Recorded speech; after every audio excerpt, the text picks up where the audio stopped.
오늘 우리에게 주시는 하나님의 말씀은 마가복음 4장 26절로 29절 말씀, 마가복음 4장 26절로 29절 말씀입니다. 제가 말씀을 봉독하겠습니다. 또 이르시되 하나님의 나라는 사람이 씨를 땅에 뿌림과 같으니 그가 밤낮 자고 깨고 하는 중에 씨가 나서 자라되 어떻게 그리 되는지를 알지 못하느니라. 땅이 스스로 열매를 맺되 처음에는 싹이요 다음에는 이삭이요 그 다음에는 이삭의 충실한 곡식이라.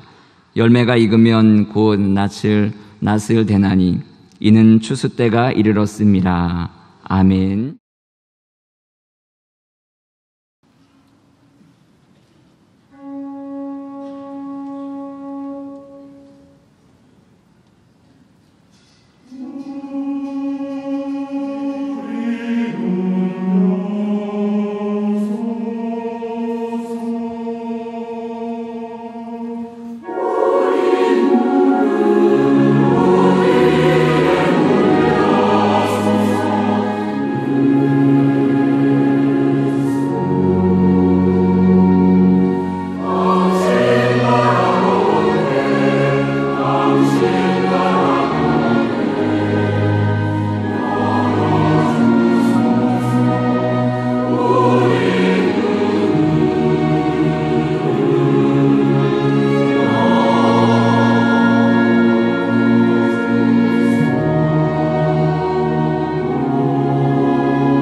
저는 씨 뿌리는 자의 비유를 무척 좋아합니다.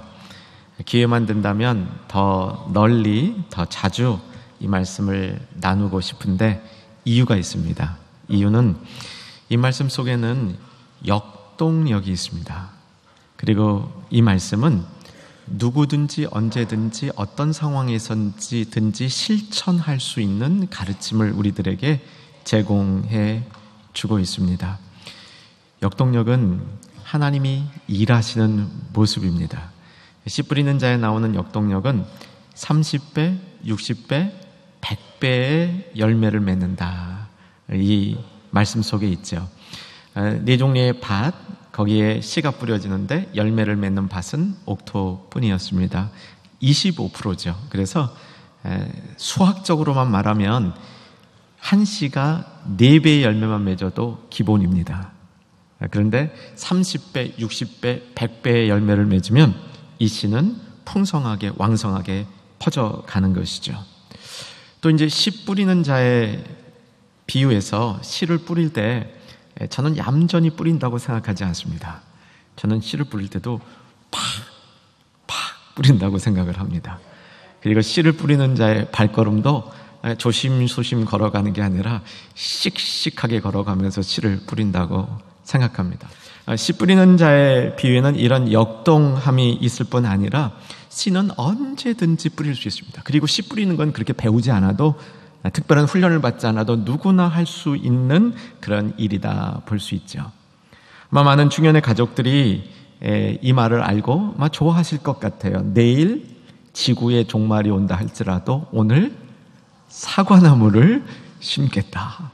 이 말씀 많이들 좋아하시는 것 같아요. 좋아하는 이유를 생각해 보면 종말이 다가온다 했을 때 많은 사람들은 당황하게 돼 있고, 그래서 삶의 일상적인 모습을 포기하려는 생각이 들 때에도 아주 일상적인,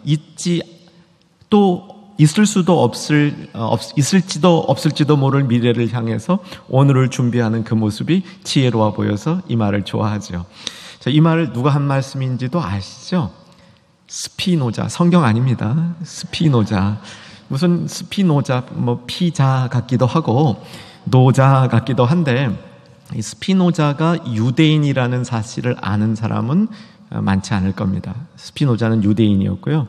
그래서 어려서부터 여호와 하나님을 경외하는 그런 그 분위기 가운데 컸지만 중간에 실족을 합니다. 그래서 떠나죠. 유대교를 떠납니다. 무신론에 가까운 사람인데 철학적으로는 범신론자라 그럽니다. 이 범신론자라는 이 철학은 어떤 거냐면 신의 존재를 믿긴 합니다. 그런데 온 곳에 다 신이 있는 거예요. 그러니까 인격적인 신이 아닌 거죠. 그냥 이렇게 그 신이 존재하고만 있다라고 믿는 겁니다. 사랑하는 여러분, 저와 여러분은 인격적인 하나님을 믿습니다. 이게 쉬운 말은 아니에요. 인격적인 하나님을 믿는다는 게 그렇게 쉽게 이해되는 말은 아닌데, 저는 이렇게 여러분에게 권해드려요. 인격적인 하나님을 믿을 때는 우리 인격이 하나님 닮아가는 겁니다. 하나님이 인격자시니까. 어떤 인격을 닮아갑니까? 하나님의 거룩하심, 하나님의 깊은 사랑, 하나님의 공의, 하나님의 선하심, 이런 인격을 우리가 닮아가는 겁니다. 우리 가운데 그런 인격의 변화가 일어나는 것은 인격적인 하나님을 우리가 믿고 따르기 때문인 거죠. 근데 범신론에서는 그런 게 아니에요. 하나님이 계신 건 아는데 그냥 여기저기 다 하나님이 있다는 겁니다. 그래서 스피노자를 사랑하시던 우리 충현의 가족들은 앞으로 스피노자를 사랑하시기보다는 씨 뿌리는 자를 사랑하셨으면 좋겠습니다. 자, 내일 지구의 종말이 온다 할지라도 우리는 오늘 씨를 뿌리겠습니다. 되죠? 예, 그만큼 멋있지 않아요? 사실 더 멋있습니다. 사과나무는요, 내일 종말이 올 때 오늘 간신히 심을까 말까 해요. 근데 씨 뿌리는 것은요, 1시간 후에 예수님이 다시 온다 할지라도 나는 뭐 하리라? 지금 씨를 뿌리리라. 아멘이 되잖아요. 그렇죠? 예, 예수님이 1시간 뒤에 온다 할지라도 우리는 씨를 뿌릴 수 있는 겁니다. 그만큼 씨 뿌리는 일은 언제든지 어떤 상황에서든지 할 수 있는 일이라는 거죠. 여러분, 나는 정말 할 수 있는 일이 없는 것 같습니다. 그런 분 계세요? 있습니다. 씨 뿌리는 일은 언제든지 누구든지 어떤 상황에서든지 가능하다는 겁니다. 자, 씨 뿌리는 자의 교훈을 다시 한번 요약해 보면 씨는 풍성하게 제공이 됩니다. 씨가 없어서 못 뿌리는 사람은 없습니다. 씨는 뿌리는 사람의 손에 넉넉하게 공급되어 있습니다. 그 원리가 30배, 60배, 100배 원리 가운데 있는 것이죠. 30배, 60배, 100배는 내가 그만큼 부를 축적했다라는 뜻이 아니고 씨의 수가 늘어난 겁니다. 30배 늘어나고 60배 늘어나고 100배 늘어나다 보니까 뿌릴 씨가 늘 있는 거죠. 또 씨 뿌리는 자의 교훈은 우리에게 씨가 좋은 것이기 때문에 뿌리는 자가 신통치 않아도 걱정하지 말라는 겁니다. 우리는 주님의 일을 할 때 내가 부족한데 라는 생각을 하죠. 그런데 씨 뿌리는 자의 비유는 씨가 좋은 것이지 뿌리는 사람이 가지고 있는 조건이 중요한 게 아니라는 사실을 가르쳐 줍니다. 씨가 좋은 것이기 때문에 씨 뿌리는 사람은 부족하여도 기쁘게 언제든지 어느 상황에서든지 씨를 뿌릴 수 있다는 것이죠. 그래서 이 씨 뿌리는 자의 비유는 우리 삶 속에 늘 기억되어져야 될 교훈입니다. 오늘 씨 뿌린 자의 비유는 우리가 알고 있는 4개의 밭, 길가, 옥토, 가시, 떨기, 돌밭, 이 4개의 옥토에 뿌려진 씨를 가르쳐주는 게 아니고 제2편, 그거하고 다른 씨 뿌린 자의 비유입니다. 간단합니다. 26절 제가 읽습니다. 또 이르시되 하나님 나라는 사람이 씨를 땅에 뿌림과 같으니. 여러분이 다음 2절을 달아서 읽습니다. 시작. 그가 밤낮 자고 깨고 하는 중에 씨가 나서 자라되 어떻게 그리 되는지를 알지 못하느니라. 땅이 스스로 열매를 맺되 처음에는 싹이요 다음에는 이삭이요 그 다음에는 이삭의 충실한 곡식이라. 교훈의 핵심이 뭐였습니까? 씨가 옥토에 뿌려진 겁니다. 그래서 열매를 맺는 과정을 보여주는데 이 과정을 우리가 다 알지 못한다는 겁니다. 전혀 알지 못하는 건 아니에요. 아는 굵직한 부분들이 있기는 있습니다. 처음에는 싹, 두 번째는 이삭, 세 번째는 곡식. 그래서 그 다음 절에 추수. 이런 과정들은 분명히 이해가 되는데 어떻게 싹이 나는 그 속에 디테일한 이런 상세한 내용들은 우리가 모른다는 겁니다. 근데 그 모르는 중에 이런 일들이 쑥쑥 왕성하게 진행된다는 겁니다. 그러니까 옥토에 뿌려진 씨앗이 어떻게 열매를 맺는가에 관한 2번째 씨 뿌리는 자의 비유가 되는 겁니다. 사랑하는 여러분, 하나님이 우리에게 알지 못하는 부분을 만들어 두셨습니다. 예수님도 중요한 대목에서 우리가 모르는 것들이 있다라고 얘기를 하고 있습니다. 여러분, 우리가 모르는 것이 있다는 것이 믿음의 도움이 되겠습니까? 믿음의 도움이 안 되겠습니까? 오늘 말씀은 믿음의 도움이 된다는 겁니다. 오히려 모르는 것이 우리에게 유익하다는 겁니다. 왜냐하면 그 모르는 영역은 우리에게 있어서 믿음으로 채워야 될 영역이라는 겁니다. 좀 더 다시 정확히 말씀드리면 우리가 모르는 영역 속에서 하나님은 열심히 일하신다는 겁니다. 하나님이 왕성하게 그 안에서 일하고 있으므로 우리가 모르는 중에 하나님의 나라가 쭉 커지듯이 그렇게 하나님의 일은 이루어지고 있다라고 우리에게 가르쳐 줍니다. 그러므로 오늘 본문이 우리에게 주고 있는 교훈은 뭐냐면 땅이 스스로 열매를 맺되. 이 말씀 마음속에 담기 원하시는 분들은 한번 따라 하십시다. 땅이 스스로 열매를 맺되. 열매는 땅이 스스로 맺는 것이라고 얘기하는 겁니다. 씨 뿌리는 자의 노력에 의해서 이루어지는 것이 아니고 씨 안에 있는 생명력 때문에 땅이 스스로 열매를 맺는 것이다. 이 교훈을 알아야 된다고 얘기하는 겁니다. 저는 우리 충영교회 가족들이 성경을 익혀갈 때 성경을 말씀으로 옮겨오는 과정 속에서 중요한 성경의 개념들을 한 단어로 연결해 두는 그런 방식을 권하고 있습니다. 이번 주에 순 모임을 하는 순들에 있어서 주제는 다윗입니다. 다윗 그러면 딱 뭐가 떠올라야 한다고요? 다윗은 하나님 마음에 합한 자라. 이게 딱 떠올라야 되는 거죠. 다윗보다 더 중요한 성경의 개념이 오늘 본문의 주제인 하나님 나라입니다. 하나님 나라 그러면 처음 먼저 떠올려야 되는 것은 뭐냐면 하나님이 계신 곳이라는 겁니다. 저도 하나님의 나라에 대해서 수많은 강의를 교수하면서 했는데 지금 돌아보니까 쓸데없는데 너무 많은 관심을 둔 것 같아요.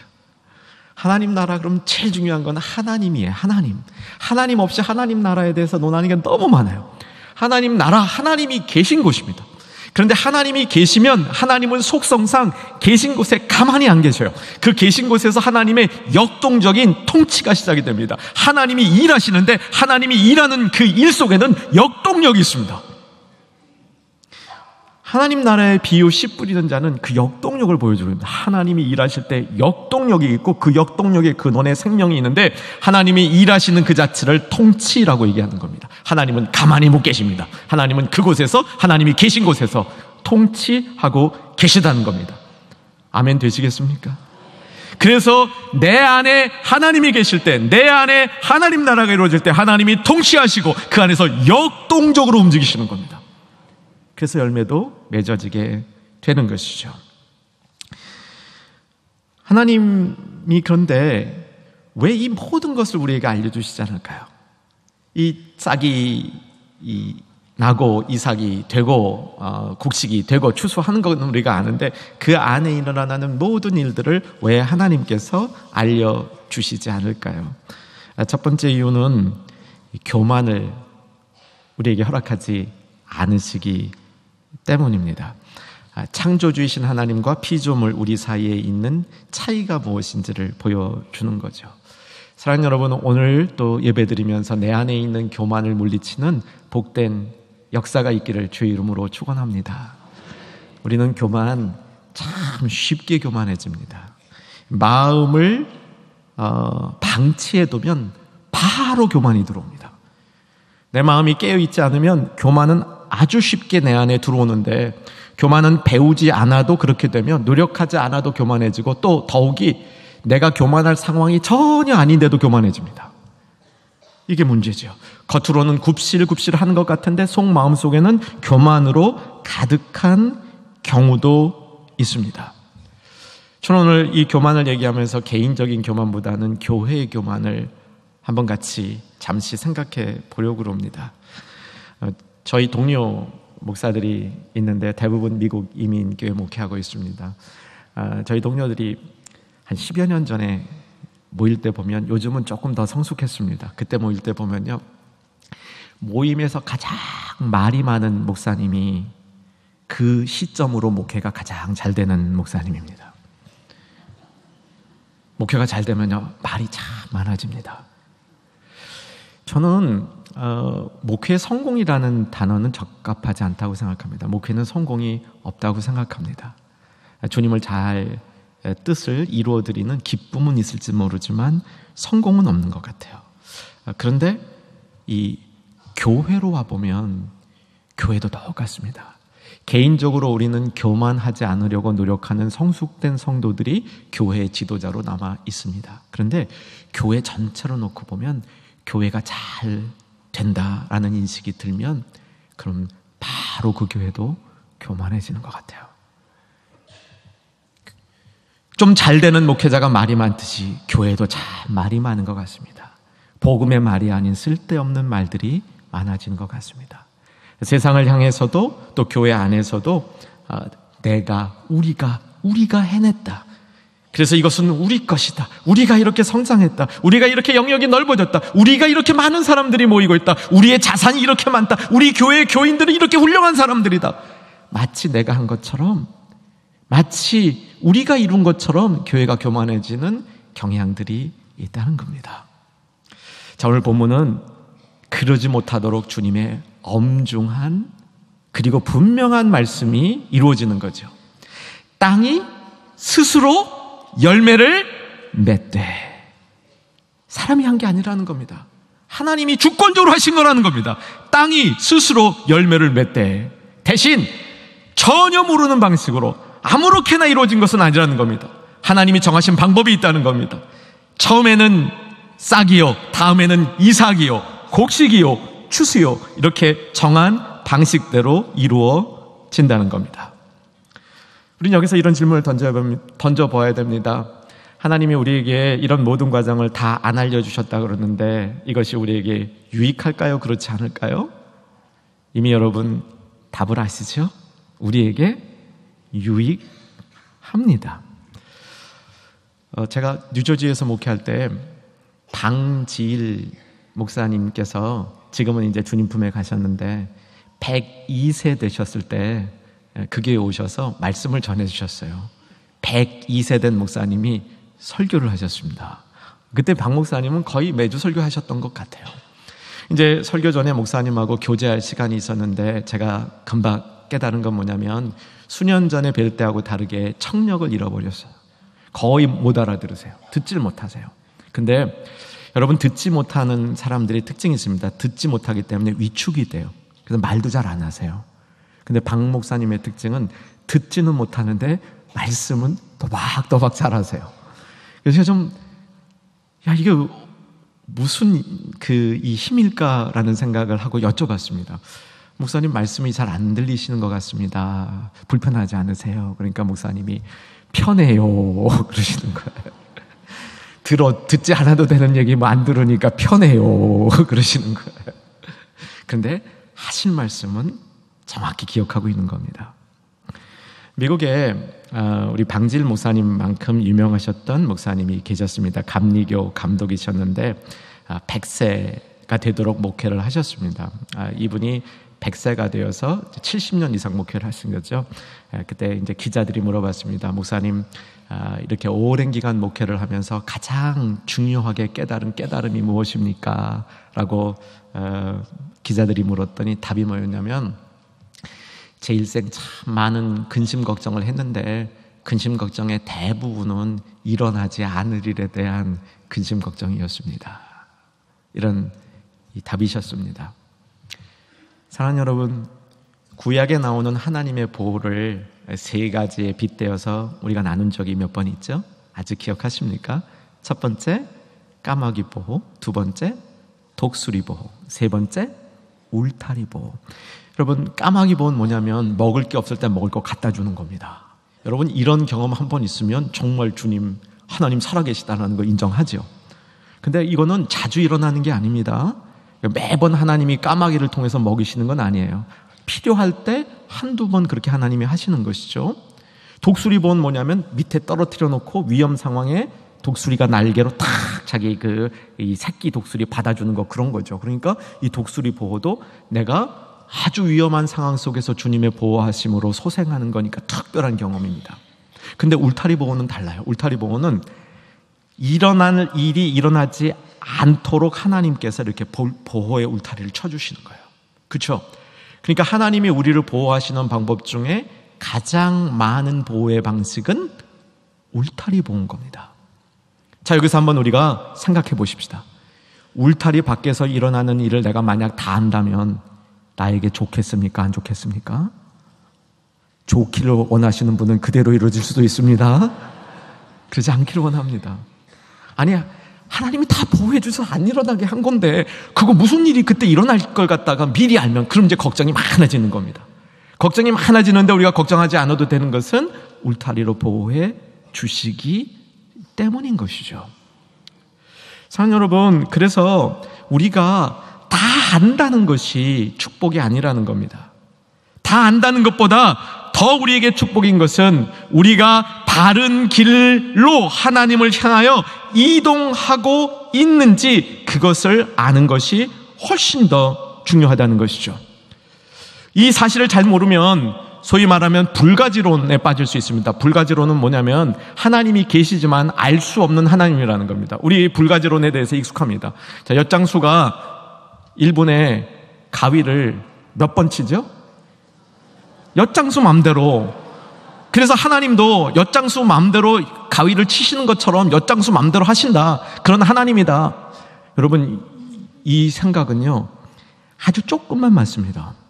하나님의 주권이 있다. 엿장수가 가위를 몇 번 치든 엿장수 맘대로다. 하나님이 그런 권위를 가지고 계시다. 이 점 하나와 딱 맞아요. 그런데 하나님은요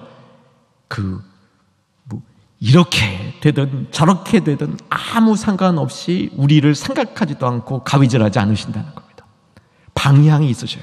처음에는 싹이요, 그 다음에는 이삭이요, 그 다음에는 곡식이요, 그 다음엔 추수요. 하나님의 정한 방법이 있다는 겁니다. 제가 이 말씀을 오늘 본문의 말씀을 좀 오래전부터 묵상을 했는데 말씀을 전하는 데까지 시간이 좀 많이 걸렸습니다. 이 말씀을 이렇게 준비하는 과정 속에서 구약학을 전공하신 우리 충영교회 협동 목사님하고도 잠시 대화를 이렇게 이메일로 주고받았었는데, 전도서에 오늘 본문하고 좀 관련된 구절이 나옵니다. 많은 분들이 아실 거예요. 전도서 3장에 보면 모든 일에 때가 있다는 겁니다. 그죠? 모든 일에 때가 있는데 하나님의 그 때의 시종, 모든 것을 다 알게 해주시지 않았다는 겁니다. 오늘 본문이랑 좀 비슷하잖아요. 그렇죠? 오늘 본문도 때가 있어요. 추수할 때가 있는데 추수할 때가 이르기 전까지 방향은 분명한데 그 과정을 알려주시지 않았다는 거죠. 어찌 보면 전도서가 조금은 하나님은 알 수 없는 분이라는 회의론을 던지는 것 같아요. 헛되다 그러면서요. 그런데도 전도서 기자가 말하는 것은 결코 하나님을 알 수 없다고 얘기하는 것이 아니라는 사실입니다. 한번 보고 확인합니다. 전도서 3장을 핍니다. 950쪽 피겠습니다. 구약 성경입니다. 950쪽 전도서 3장 핍니다. 950쪽 1절에 보면 범사에 기한이 있고 천하 만사가 다 때가 있다라고 선포를 하고요. 이어서 2절부터 8절까지 다양한 때에 대한 선포를 해줍니다. 별때가 다 있다라고 얘기를 합니다. 8절만 같이 한번 읽어보겠습니다.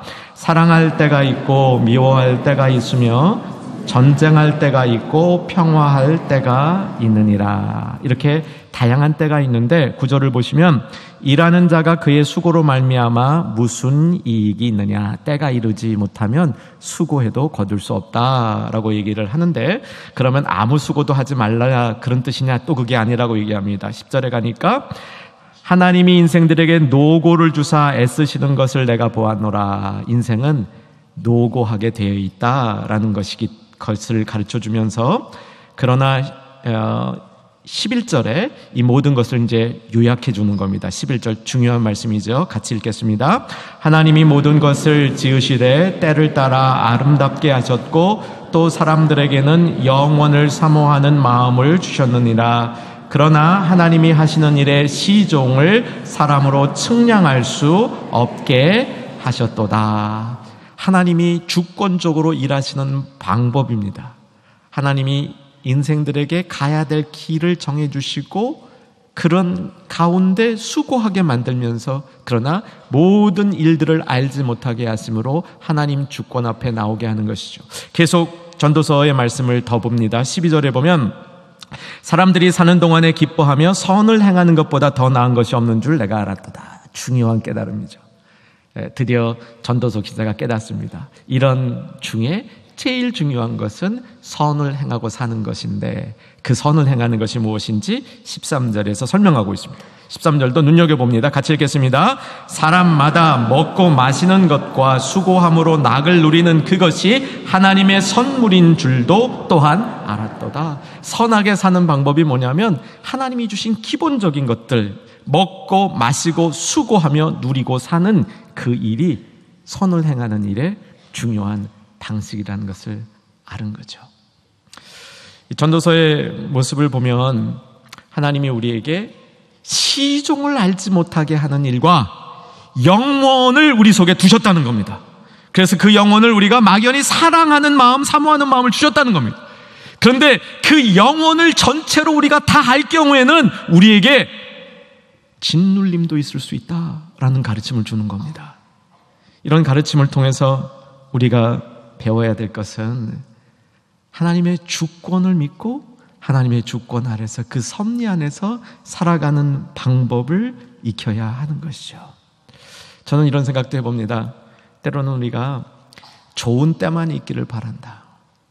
그런 것 같아요. 그죠? 우리의 때가 있는데 그 때가 다 좋은 때만 있기를 바란다. 근데 그렇지 않은 것 같아요.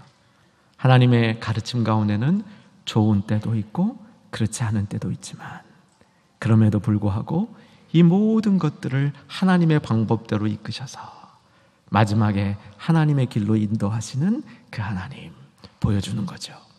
그런데 이 가르침이 예수님 안에 오면서 더 분명해지는 겁니다. 더 우리가 가야 될 그 길 가운데 하나님의 주권적으로 그 일을 붙드시면서도 우리가 그 안에 비록 어떻게 되는지 모르는 상황이 있지만 하나님의 이끄시는 이정표들이 있기 때문에 그 길을 한 걸음 한 걸음 걸어가야 된다고 가르쳐 주고 있는 것이죠. 그래서 씨 뿌리는 일이 중요한 겁니다. 우리는 이러한 알 수 없는 상황에 우리가 처한다 할지라도, 나에게 일어나는 모든 일들의 의미를 다 알지 못한다 할지라도 우리는 그 상황 속에서 언제든지 할 수 있는 일이 있는데 계속 씨를 뿌리는 거라는 가르침입니다. 마가복음을 강해할 때 헤아림이라는 주제로 설교를 했는데 우리 충현의 가족들 기억하시나요? 내가 하는 헤아림으로 나도 헤아림을 받을 것이다. 기억하고 계시나요? 네, 감사합니다. 기억해 주셔서.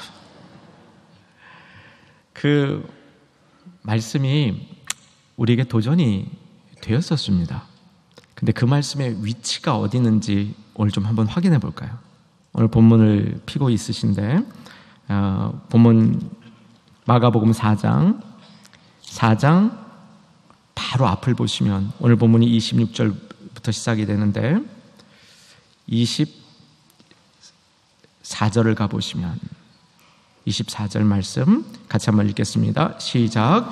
또 이르시되 너희가 무엇을 듣는가 스스로 삼가라. 너희의 헤아리는 그 헤아림으로 너희가 헤아림을 받을 것이며 더 받으리니 있는 자는 받을 것이요 없는 자는 있는 것도 빼앗기리라. 이 헤아림의 비유가 천국에 대한 가르침의 일부였다는 사실이죠. 내가 헤아리는 그 헤아림으로 다른 사람들도 나를 헤아릴 것이다. 이것은 참 맞는 경험인 것 같아요. 목회를 하면서 수많은 성도님들을 이렇게 접하게 되는데 그 중에는 다른 사람이 얘기할 때 참 냉소적인 분들이 있어요. 표정 하나 안 변하고 감정 하나 안 느끼고 너는 얘기해라. 나는 듣는지 맞는지 내 마음의 표현을 보이지 않으리라 하시는 분들이 계셔요. 여기에는 별로 안 계시죠? 그런데 그런 분들을 이렇게 관찰해 보면요, 그분이 얘기할 때 딴 사람도 그래요. 딴 사람도 그분이 하는 얘기에 대해서 별로 귀를 기울이지 않아요. 내가 헤아리는 헤아림으로 다른 사람도 나를 헤아린다. 그런데 이것이 왜 천국에 관련된 비유냐는 겁니다. 하나님도 우리가 헤아리는 헤아림으로 하나님이 우리를 헤아리십니다. 마지막에는 하나님의 헤아림을 우리가 받기 때문에 이 땅을 살아가는 동안 우리는 우리의 헤아림이, 우리의 판단 기준이 예수님의 판단 기준과 일치되도록 살아야 된다는 겁니다. 그럴 때 우리에게 무엇을 듣는가, 하나님의 말씀을 우리가 잘 듣고 그 헤아림으로 살아갈 때 계속적인 깨달음이 더해지는데 이 깨달음이 우리 안에서 하나님의 나라가 확장되는 그 모습으로 싹이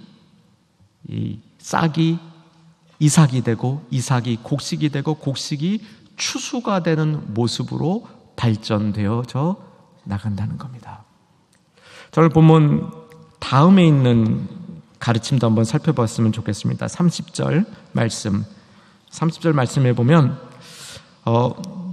열매가 맺어지는데 30절에 보면 하나님 나라의 비유를 다시 한번 가르쳐주면서 이 비유는 겨자씨 한 알이 큰 나무가 되어서 거기에 새들이 깃들이는 모습으로 발전돼 나갑니다.